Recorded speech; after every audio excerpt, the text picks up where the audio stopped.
So here today we'll discuss virtualization. Did you check those? What is virtualization, hypervisor, those all?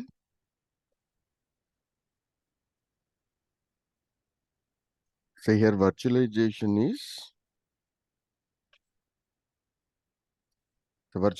is a process of one physical resource is running as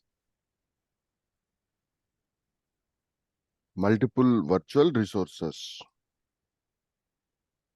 So we'll have one physical resource, but that would be running as multiple virtual resources. Even at the server level, like in the server level, we are going to virtualize at hardware. That means one CPU, one RAM we have also we can run for multiple servers. Then we can virtualize at network level, OS level, then storage level we are going to virtualize. Otherwise, we can virtualize at the desktop level and application level. For cloud, like we need server virtualization. So for the cloud, server virtualization is very, very important because the backend, whatever the infrastructure we are getting, platforms we are getting, softwares we are getting, backend are going to use server virtualization. Okay, so what is the server virtualization is?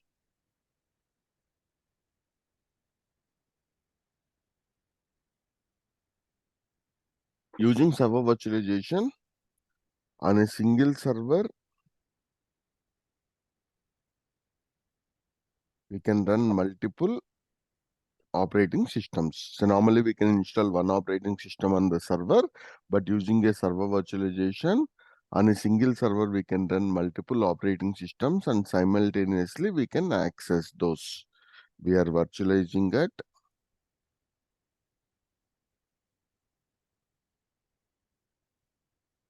hardware level,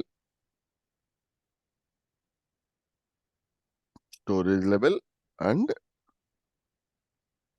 so that means we may have only one CPU, one memory, then one hard disk, or maybe one network adapter.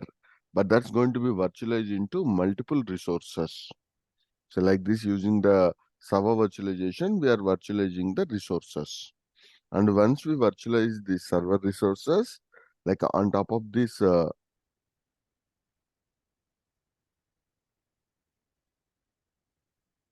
what is the meaning of IaaS? Infrastructure as a infrastructure as a service. So that infrastructure as a service in the backend uses server virtualization. In the backend that is going to use the server virtualization. Okay. So the general word for server virtualization is hypervisor. Say for the OS virtualization itself or server virtualization itself, we have a general terminology. So that is called as hypervisor. Hypervisor is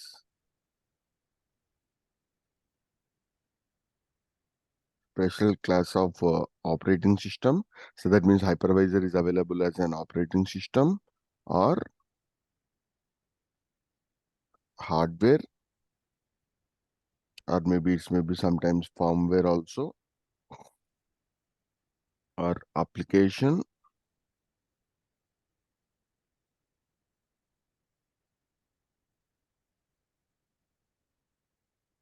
which is having a capability of running multiple operating systems. So hypervisor is a special class of hardware or application which is having capability of running multiple operating systems. What is that meaning is, say using the hypervisor we can run multiple operating systems. Say here can you tell me what are the types of hypervisors we have? Any idea what are the types of hypervisors?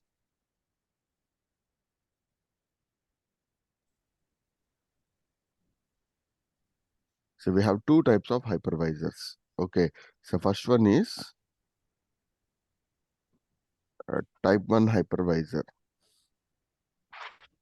Otherwise, the type 1 hypervisor itself is called as a bare metal hypervisor. So we have type 1 hypervisor or bare metal hypervisor and type 2 hypervisor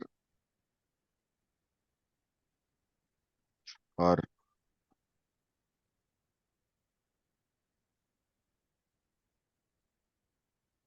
hosted shared hypervisor. So what is this concept of type 1 hypervisor or bare metal hypervisor, type 2 hypervisor we'll discuss. In the bare metal hypervisor or type 1 hypervisor,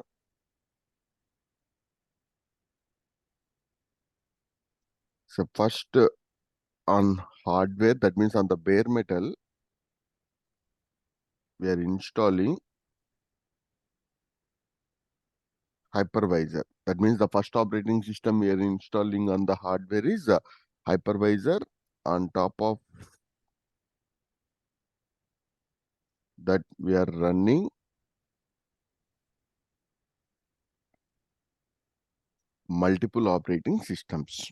But the first operating system on the hardware is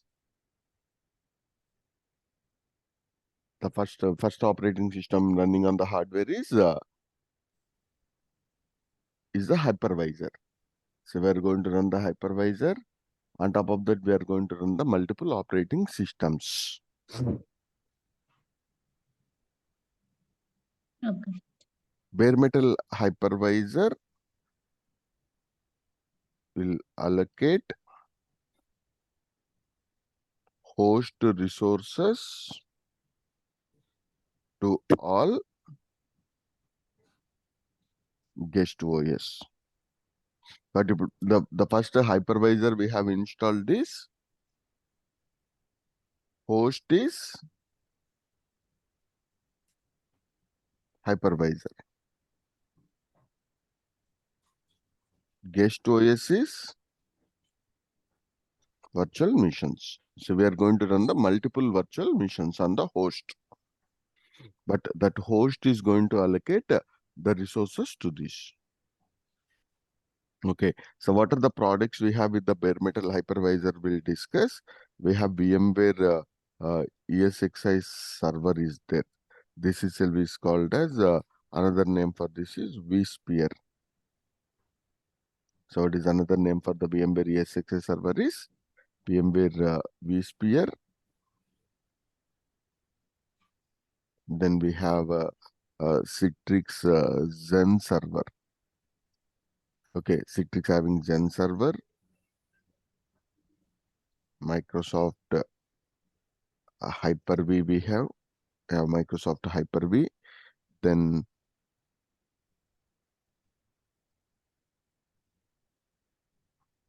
Red Hat having KVM kernel virtual machine.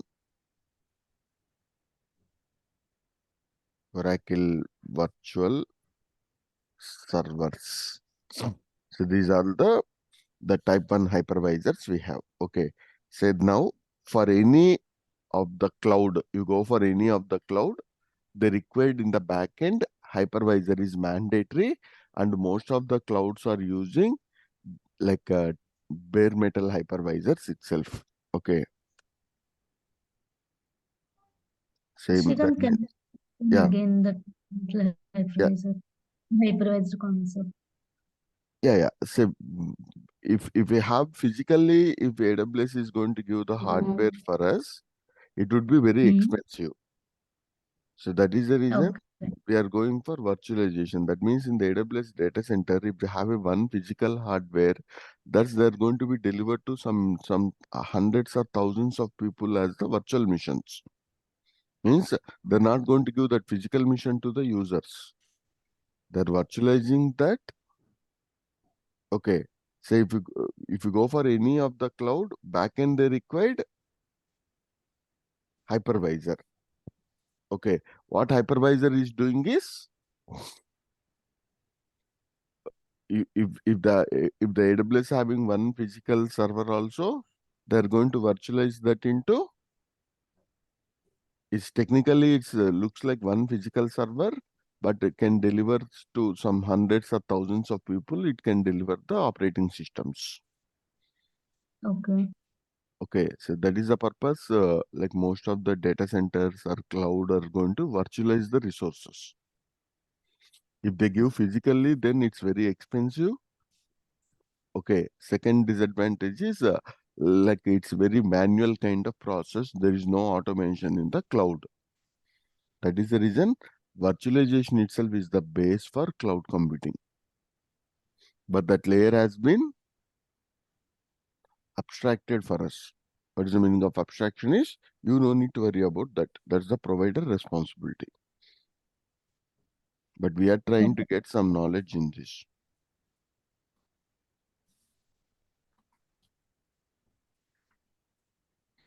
Okay. Okay? Yeah. And all these concepts which we are discussing from past 2, 3 days, Yeah, it will come on DevOps or AWS. AWS. But for DevOps also, infrastructure is required. See, Okay. cloud and DevOps is bothly integrated. Even for DevOps engineer also, Hmm. so we need to provision the infrastructure. Previously, we used to provision the infrastructure in physical and virtual, but now we are provisioning in cloud itself. Okay. So we can't separate the job roles because cloud is also helps the DevOps engineer to provision the resources at the rapid speed. Okay. So that is the main purpose of the DevOps. So So where DevOps is basically one process, right? And that process we are going to do by using the AWS. not like that, not AWS only. We have rich set of tools. Uh, Okay, so in their cloud also helps us. Okay. So cloud also one kind of tool or how it is? It's provision like it's the where the infrastructure has been hosted is cloud as of now. Okay. So previously we have the physical or virtual. Now that all have been hosted in the cloud. Okay. So in this course we are learning only AWS, right? No, no, basics of With Azure also. If okay. you learn one cloud, other clouds also we need to know. Okay. So only AWS is not enough, right? People are expecting multi-cloud. So you should tell Um, cloud AWS have expertise. mm, Other clouds also have knowledge like this. We need to tell. oh, Okay. yeah, got it. So now we have what are the hypervisors we have? Two hypervisors are there. One is bare metal hypervisor, another is hosted shared hypervisor. Yeah, yeah. What are the products of type 1 hypervisor? What are the products we have in the market for type 1 hypervisor? So VMware ES6i server,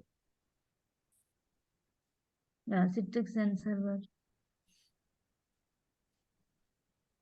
the Citrix Zen server, then we have a Hyper-V we have. So what is the meaning of Hyper-V is it's a Microsoft product. Red Hat having kernel virtual machine, then Oracle having virtual server. Okay, so then we have different clouds, right? So we have AWS. Okay, for AWS,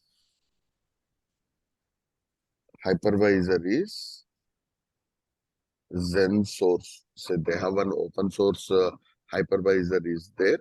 Okay, so that is used by AWS. That means in the backend, the hypervisor used by AWS is Zen source. Then okay. Can you guess Azure is using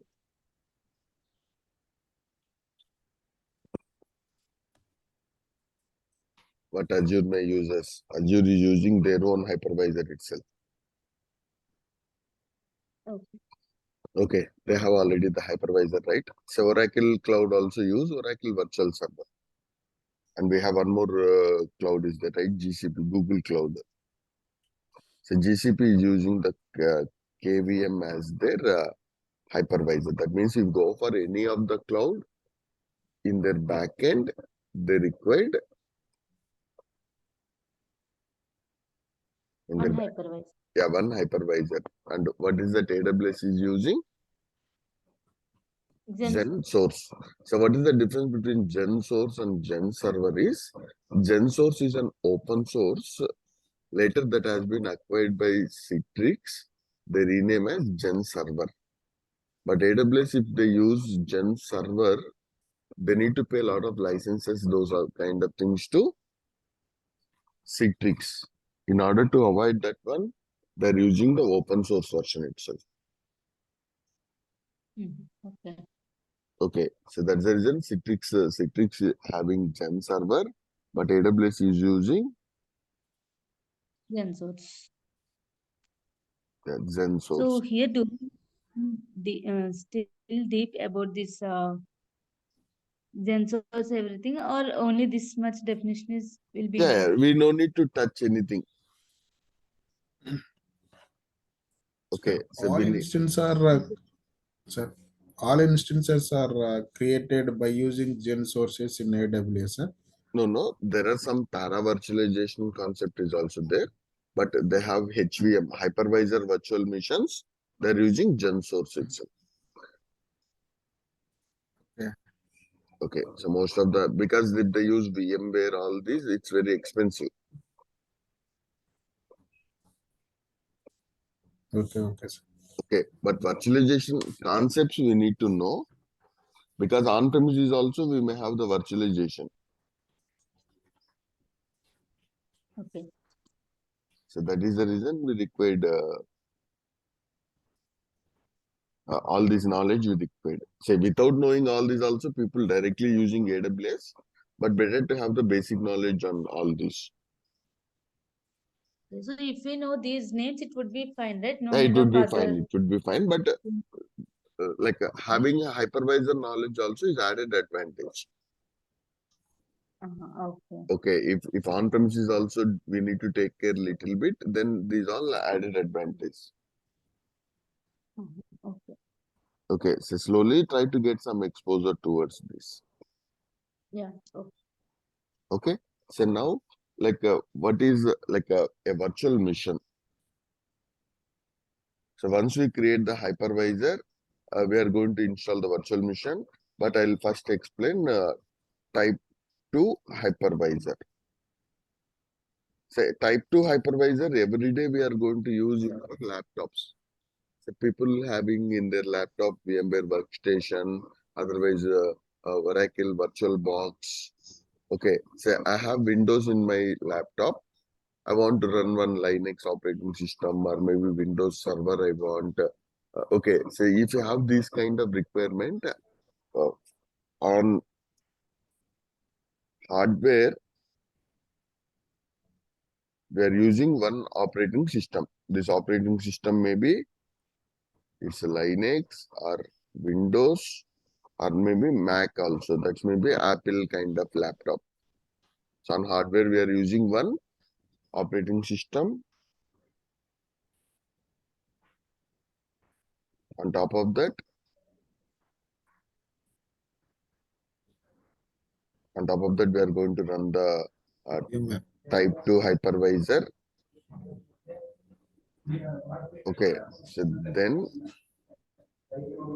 we can run multiple operating systems. We can run the multiple operating systems. Type 2 hypervisor is not a data center product. Okay, so type 2 hypervisor is not a Data center. it's not a data center product. Okay, so what type 2 hypervisor is doing is it's only for your laptops or maybe for your multiple one or two VMs you want to run on your R&D purpose or for learning purpose.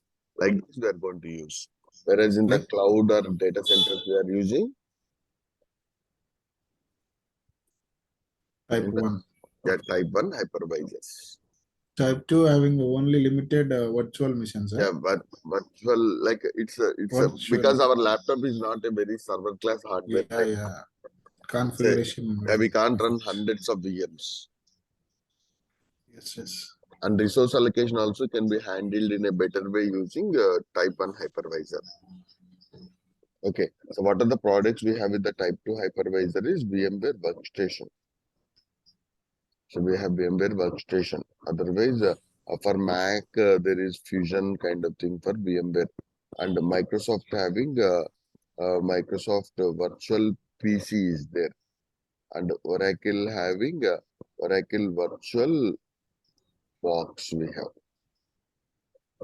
So these are all the different products. A lot of people are using either Oracle VirtualBox. Say if someone joins SAP course, okay, they want SAP server. They may have a laptop, but on top of that laptop, they will install that Windows server or Linux server as a virtual machine. Okay, so these all we are going to get it through the cloud, like a type 2 hypervisor we are going to use, but it's nowhere like a cloud-based product or data center-based product. Okay, say the data center we are using type 1 hypervisor itself. Anyhow, AWS uses GenSource, Azure uses Hyper-V, Red Hat uses KVM. Okay, then we are going to discuss virtual mission. Okay, say once we install the hypervisor, one more operating system is running. Okay, or multiple operating systems are running on top of your hardware.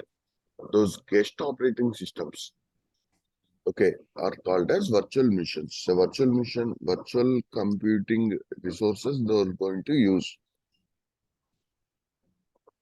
So virtual computing, it's created a virtual created environment. Our operating system is running on a virtual computing environment, okay, where our OS is running. Okay, so AWS also is providing those virtual machines itself. In AWS, we are calling instances. So what we are calling in the AWS is we are calling as instance. So, but technically that instance is nothing but Yes. it's a virtual machine itself. But AWS is using the terminology called Instance. instance. Okay. So once we got that instances, we may deploy our applications like web servers or databases, application servers. These we can host in the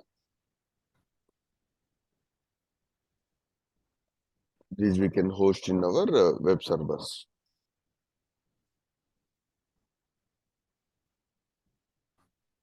Yeah.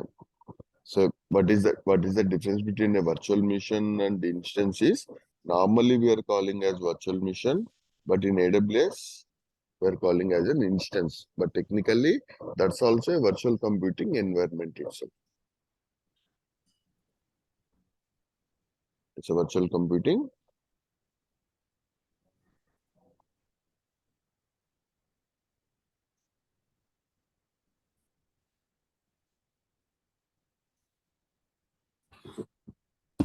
Okay, so then we have it in virtual machine. There is a concept called as a template.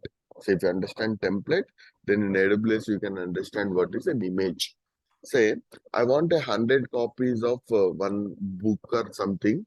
First we require the initial copy, right? If you want to go for Xerox also, Hmm. say like this. If you want 100 virtual machines, then the administrator is going to create a template. Okay, so what is the concept of template is? It's a pre-configured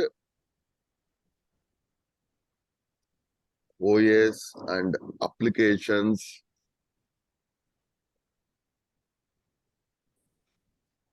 from template, and we can create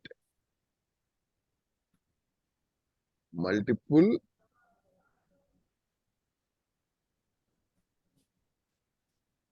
operating systems from the template. Whenever we want, again, you don't need to install from scratch. What we can use, we can create from the template itself. Okay, so now in the AWS, the same concept for the template is called as AMI. What is that meaning is Amazon Mission Images.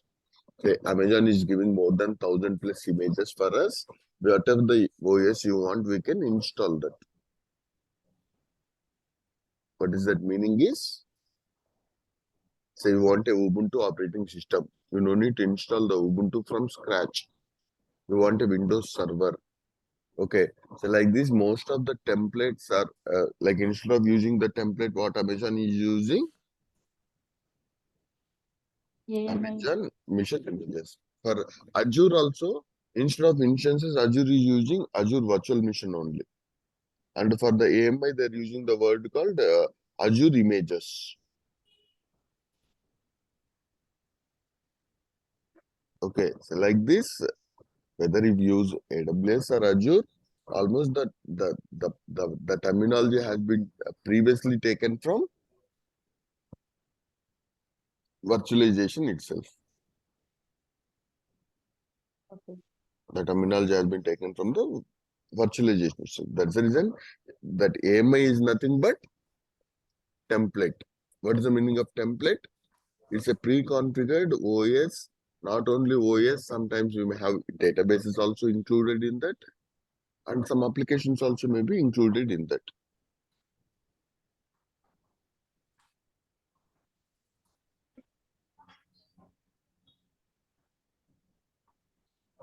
Any doubts on this? No, Shrikant. Okay, so once you got the image or template, there is one more terminology called as cloning. So what is the concept of cloning is, if you want similar kind of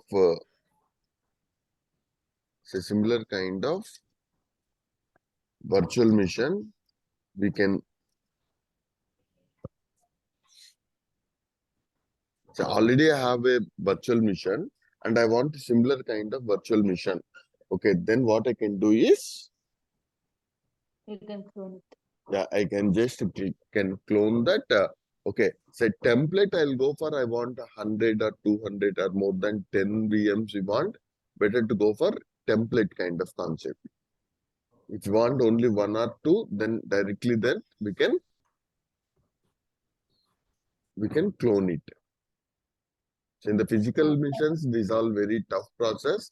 This automation itself is helping in the cloud. That means already if they have the images, the same image, some millions of people can use it. Again, all of those no need to install the operating systems, install the databases. It's having already the pre-configured templates. In the AWS, those are called as AMI. AMI. AMI stands for Amazon Mission Images. Amazon Mission Image. If someone asks about what is an AWS EC2 instance, what we need to tell? AMI we have to say. No. Okay. AMI, from AMI we can say AMI is just like one ISO kind of thing. So in order to launch it, we require CPU and memory. Then it's going to become an instance. Okay, so the virtual computing environment is called as instance. So the AMI is going to be spin up. When we launch, it requires the CPU and memory. Then it's going to become the instance. And from the same instance, templates. so same instance, Templates. multiple people also, or same AMI, multiple people also can create. Multiple people are going to create from the same And VM. wonder, Yeah, come again.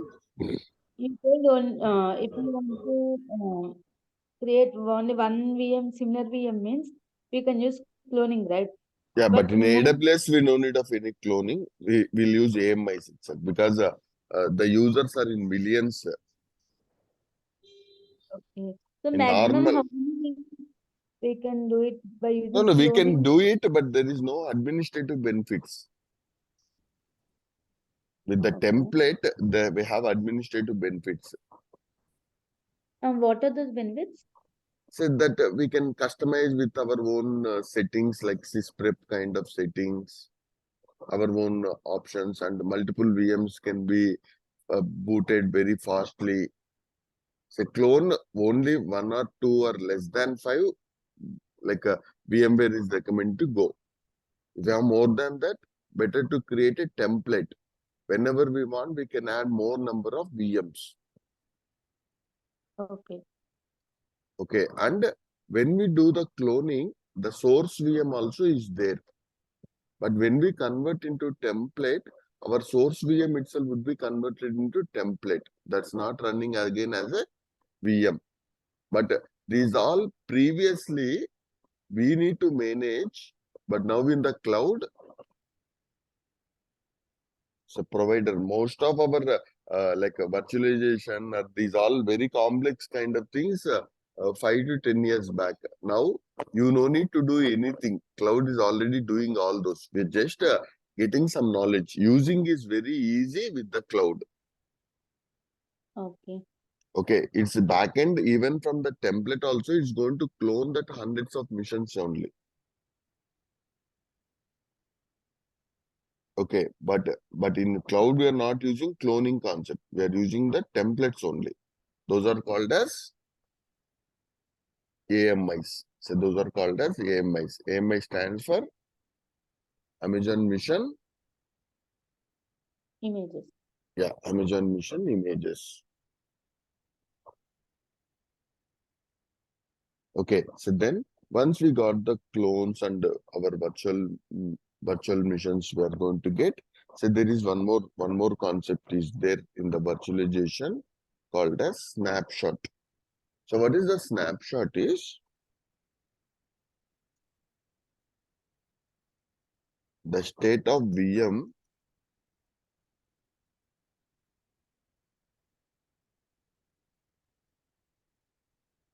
we can preserve using a snapshot. So what is this concept is? I want to uh, take a snapshot at yesterday night 11 o'clock.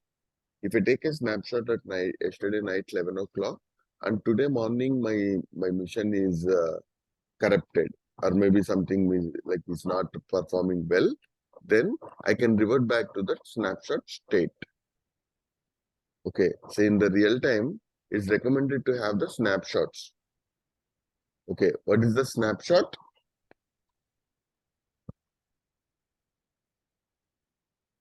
What is the snapshot?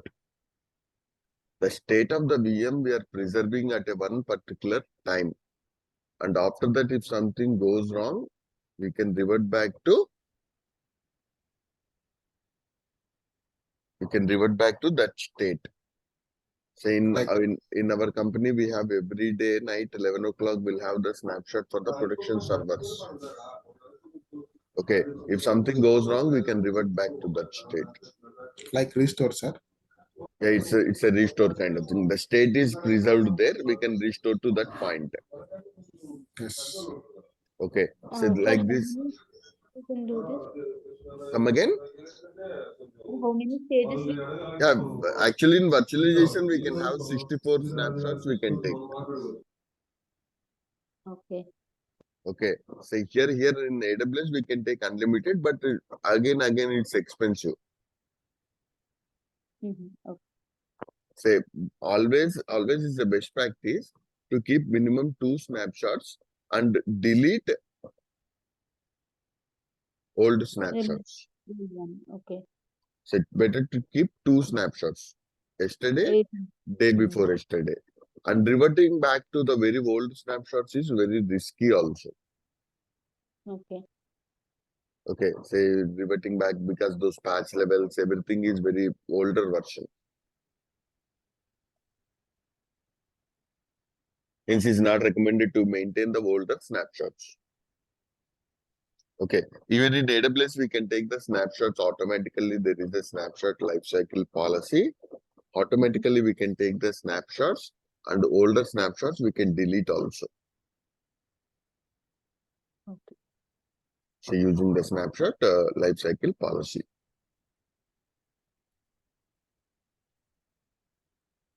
Okay, the state of the VM we are preserving, even in like for snapshot, AWS also using the terminology snapshot itself.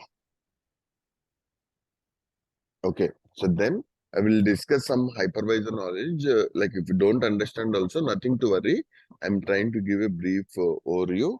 So then vMotion. Say Azure may have two hosts. So in the real time, we may have some hundreds of hosts, or in cloud, there would be some thousands of hypervisors are there. That means physically they'll have even thousands of hosts. On top of that, some millions of instances are running. What is the concept of vMotion is one VM carry bag तर moved हातात from घेऊन छान वाटत नाही carry bag मी नेणार नाही सगळे पोरी कसं ते पोरी छोट्या बॅग आणतात पाठीवरच्या ते राहत नाहीत का पोरी okay. So what is the concept of vMotion is one VM is moved from one host to another host. So automatically we can drag and drop kind of thing from one host to another host. We can move also. So this operation is called as my virtual machine is running on one host. We can move from one host to another host. Okay. So now I have one physical mission. Okay. And that physical mission is down today. What is the risk? So if my physical mission is down, normally only one operating system is affected. But in the virtualization, the risk is it's having some hundreds of virtual missions. So that is the reason, like if one physical host having a physical failure, the loss is very high. In order to minimize that loss, in the virtualization, we have one concept called as high availability. So what is the concept of high availability is, if one virtual, like if one physical host is down, automatically all the VMs will move to another host. Okay. If any physical failure happens to host,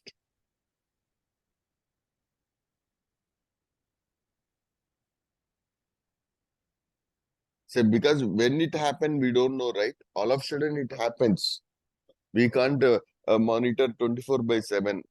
Okay, then automatically all those VMs running on that host will move to another host. This process is called as high availability.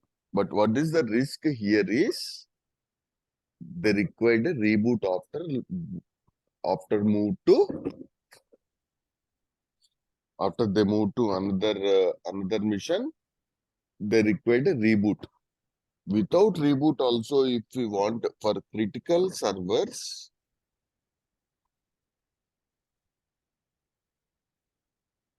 we will enable, there is a feature called FT, fault tolerance. Then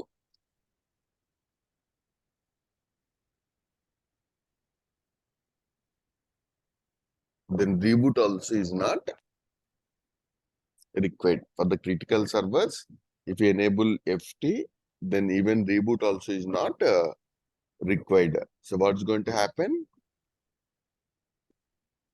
Without a reboot also they can move. But for all the servers, like we can't enable, there is a limitation, like only in one host we can keep only 4 servers like this.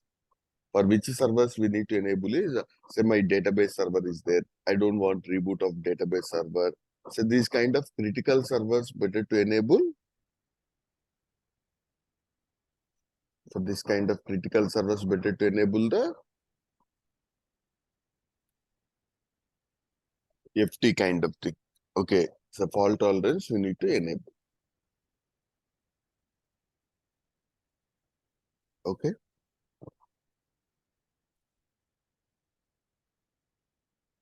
So what is the advantage is hardware failure happens also.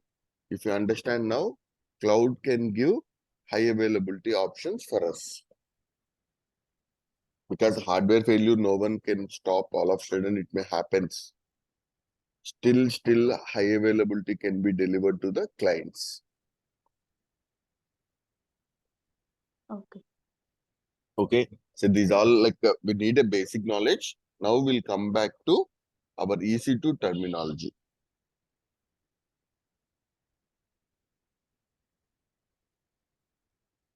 So in the EC2 terminology, so we have our EC2 instances, or before that we have the data center, we have regions, then we have available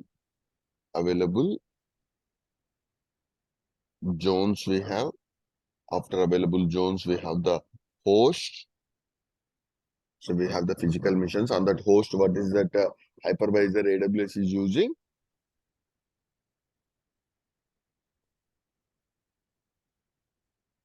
Zen source is the hypervisor.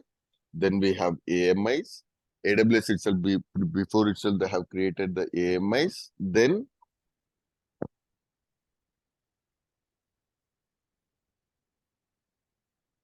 later what we have?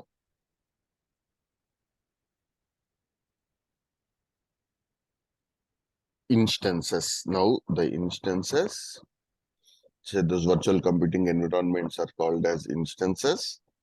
Then we are going to have these instance types we have. We can create the different types of instances. So these are the instance types we have. Then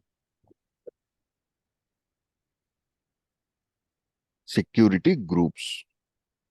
So what AWS is providing is for every EC2 instance, they're going to give the firewall also. Okay, by default they're going to give a virtual firewall. In that firewall, we are going to configure the firewall rules, and those firewall rules are called as security groups. Those firewall rules are called as security groups. So with the security groups, what is the advantage is we can configure our own firewall rules. Okay, and those are called as security groups. And we are going to get storage. Those are called as EBS volumes. So that means it's just like a hard disk. AWS is going to give for EC2, like we are getting the computing like CPU and memory, and that storage has been in the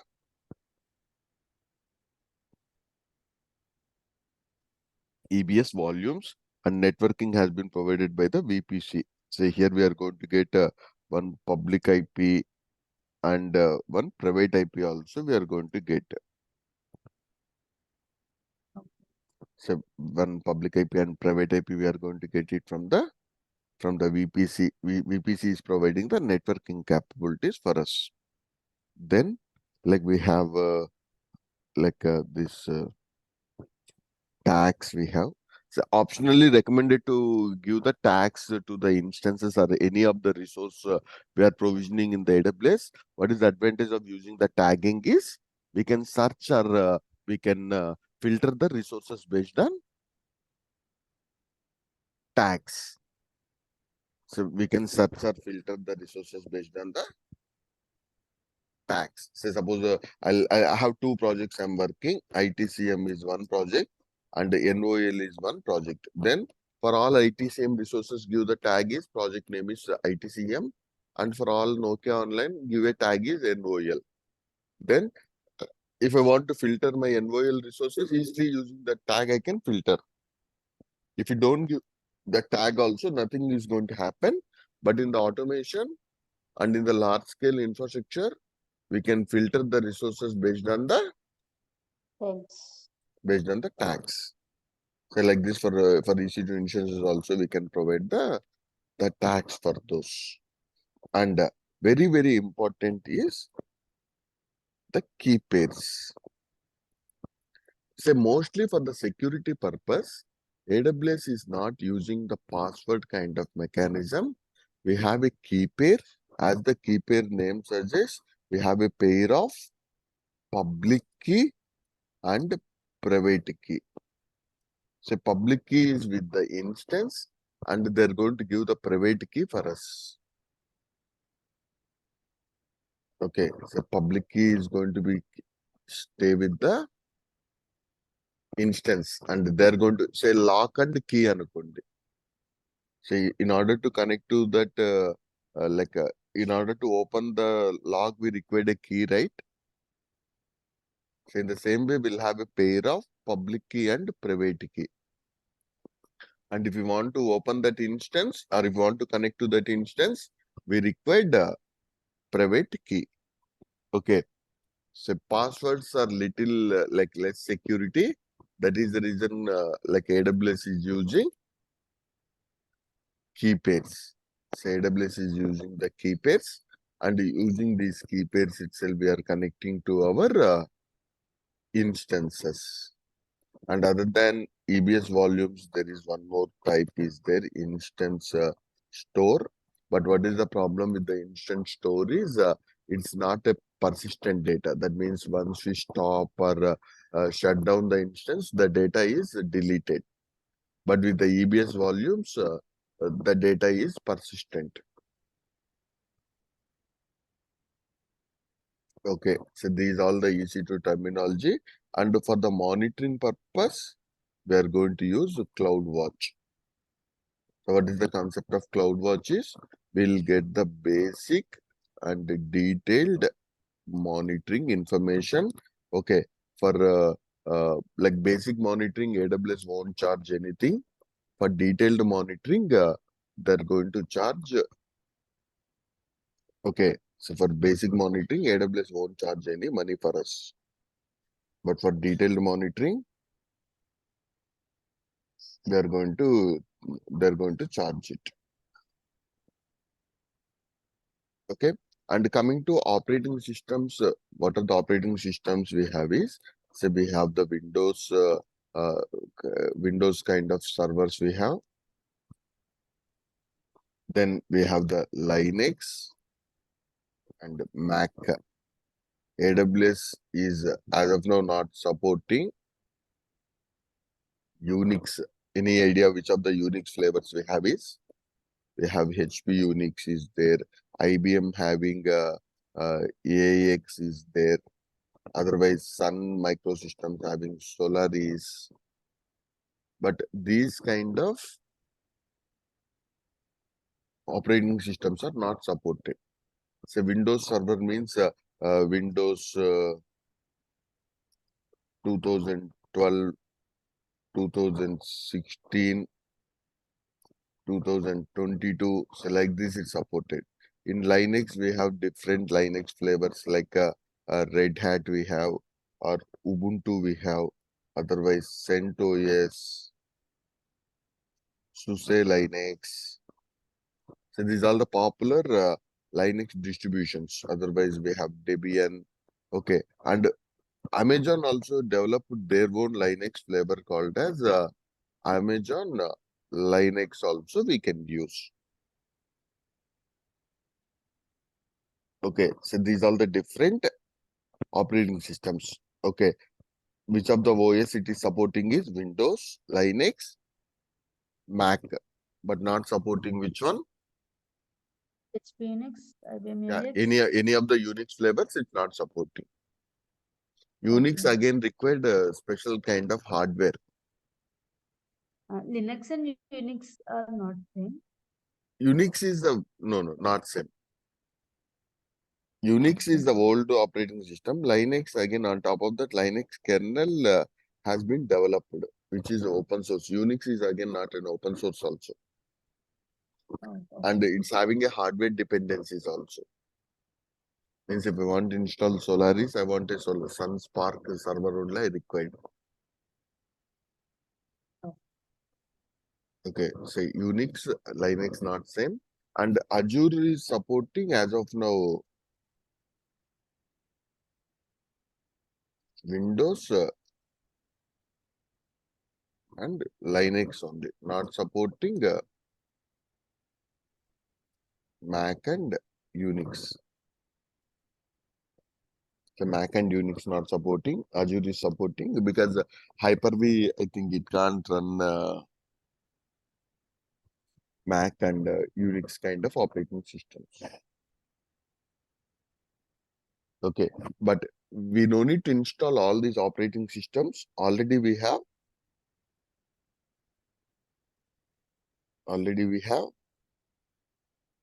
AMIs. AMIs we have. Okay, so from that we are going to use it. Okay.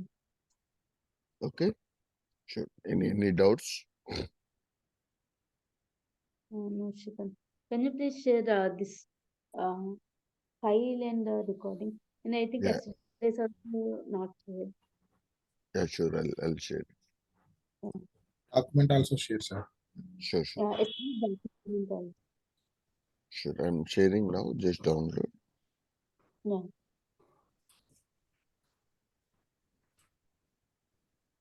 Sir, in AWS, we are going to discuss instance, security group, EBS, VPC, tags, keypad, sir. Yeah, in the tomorrow class, I'll explain all this. Okay. No, what I'm saying that it is a further classes also, or Yeah, in the only next, this? next every day, we are going to use all this. So directly, indirectly, every day we want an instance, right? We are using all these every day. I'll show you brief about that. So now, if you go for an instance, so we need to go for this is AWS console. I log in. Okay. So once you log into this, Sir, here I am user, root user means IAM is for the security purpose. For every user, we need to give the IAM user. We shouldn't log in as a root account in the real time. real time means company. In the company. Yes. Okay, it's not recommended to log in as Root root user. account. Okay, we need to log in as an IAM user itself. So First, there is we need to define the IAM. We need to define. Okay, but we are started with the EC2 instances. So there is no change. Both are same, sir. No, For, permissions, all those would be different. Okay. So whatever the permissions we are getting for IAM user, we don't give all the permissions. Yes. Okay, so maybe we'll have L1 team. For them, I'll give less permissions. Okay, if you give all the permissions, it's security-wise, it's risky. Okay, so here I log into the AWS. Then we'll go for the service what you want to search. So here we have this list of services, right? Just go through all these services and what they're telling EC2 virtual servers, we are going to get it from the cloud. And whenever you want to launch an instance, then here you give the name and here we have the AMIs. So just go through this, don't rush to select, read this documentation. An AMI is a template that contains, say here, if you don't know virtual terminology like template, you don't understand, right? This. Hence, I explained that virtual machine terminology. But whatever we discuss in the VM terminology, previously we used to learn in 30 days. But now no need of that much knowledge because that's all 100% taken care by cloud itself. but we require that basic terminology. And these all the images, Amazon Linux they're giving, Mac they're giving, Ubuntu they're giving, Windows servers, Red Hat, SUSE, then we have Debian. Whatever you want, you can choose it. Once you choose the AMI, like we need to choose the instance types. Say with the T2 micro, how much CPUs? Say we have i3, i5, i7, like this. We have the different type of hardware, right? So Yes. here in the same way, we are going to choose different type of instance types, and we need to create a key pair. Then networking, VPC, storage. So how much storage they're giving? 8 GB, but 30 GB till that they don't charge. And we have the advanced options. How many instances you want? So these all very easy to launch the instance. First we'll discuss those concepts, then we'll provision. So provisioning of a instance is very easy thing, but not from the GUI we are going to provision. In the real time, we are going to provision through like a Terraform.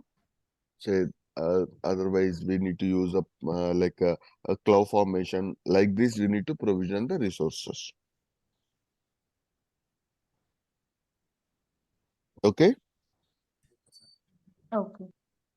Should try to create and the account and keep it ready and try to explore the console. So tomorrow we'll provision the resources. Then how to connect to those instances also we'll discuss. Yeah. Okay. Okay, sure. Any other doubts? Okay, sure. But yesterday's document. Yeah, I'll share that. Just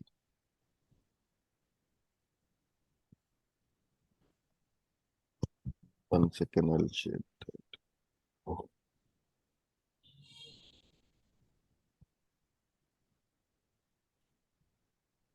And Shrikant, I think while you are providing this notepad, right, that one you can mark it as date wise.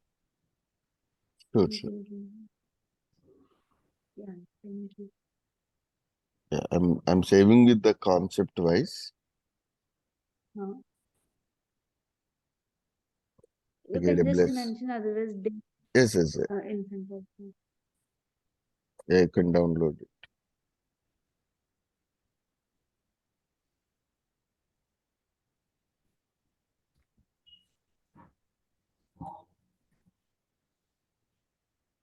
Yeah. Okay, Okay. sure. Yeah. Yeah.